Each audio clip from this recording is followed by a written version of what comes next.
My uncle called it the witness, and now, so do I.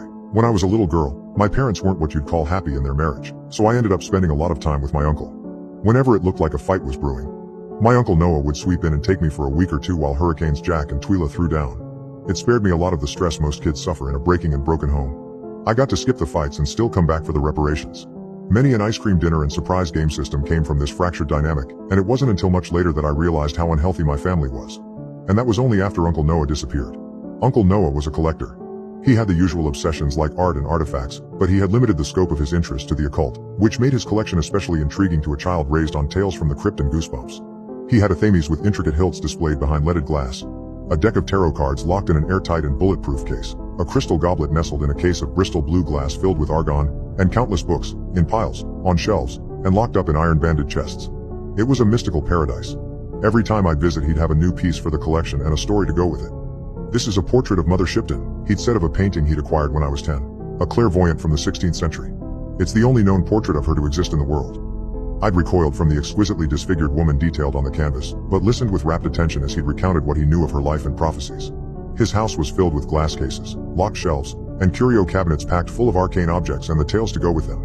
The only case he never filled before his disappearance was the one he had reserved for what he called his white whale. "This is for the witness," he'd said, gazing into the brightly lit interior of a tall glass box. He'd built it in the middle of the library. I caught him staring at the case on many occasions, his eyes distant as if imagining the piece he would one day display inside was already gazing back at him. "Because that was what the witness did," he'd said. "It watched the world as great events unfolded. Great being vastly subjective and somewhat misleading from a human perspective. The witness," he'd said, "only seemed to appear when our plane intersected the path of something greater, which would briefly flicker into our experience just long enough to destroy everything in its way." The witness observed. My uncle knew not by what forces, or why, only that it did, and that it appeared to do so from a fixed location. He believed if he could just gather enough data regarding the nature of the witness's intersections, he could reproduce the conditions and create a sort of window around it. And that was the box, his unfinished window. Unfortunately, it would remain just that, unfinished. He disappeared one cold rainy night in November. It seemed he'd chased one too many fringe cults into the wilds, and much like Ahab before him, he vanished. In a mythical Roanoke-style mass exodus from a condemned church outside Merlin, Oregon, he had reportedly wandered into the forest and never returned. I never saw my uncle or his collection again. I spent a good deal of time making calls and pushing for the case to be reopened, but it went cold fast. After that, his estate went to his estranged wife. It would have been mine, my parents later informed me, had they not absolutely insisted he leave my name out of his will. As a result, piece by piece, his collection was dismantled and sold off to the highest bidders.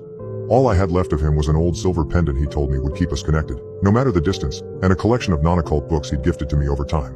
At 10, I believed the pendant was as magical as anything else in his collection. At 20, it was harder to believe, but having it gave me comfort, especially once his estate was gone. I left home a short while later. I was off to college, and when that was done I had an internship waiting for me in Portland.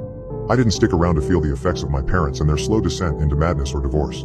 I got birthday calls from them, separately, and if I came home for Christmas I spent more time with friends than family.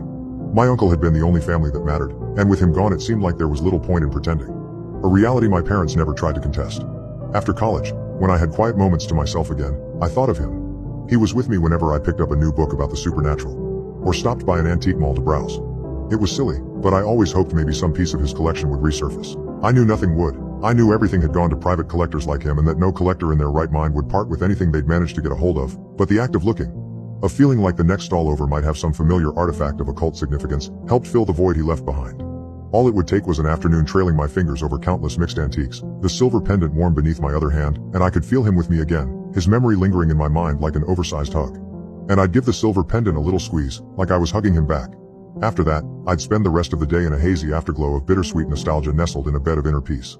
I was caught in one such haze, curled up on the couch with a brand new book of paranormal essays my uncle would have loved, when I realized I was being watched. I don't know when it happened.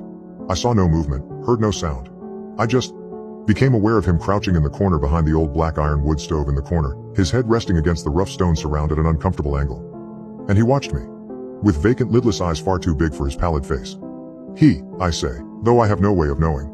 It looked humanoid in the vaguest possible sense. All his proportions were wrong. His head was too round, his torso too long. His fingers, which sprouted from a hand the size of a platter, curled delicately over one narrow shoulder, looking for all the world like the legs of an enormous, sickly spider lazily basking in the light. He was too blunt and strangely angular to be much of anything definably human, but saying he, even to myself, was more comforting than either it or, somehow, she. He sat opposite me, silent and unmoving. And thin, thinner than a man ought to be, with skin sallow and bleached.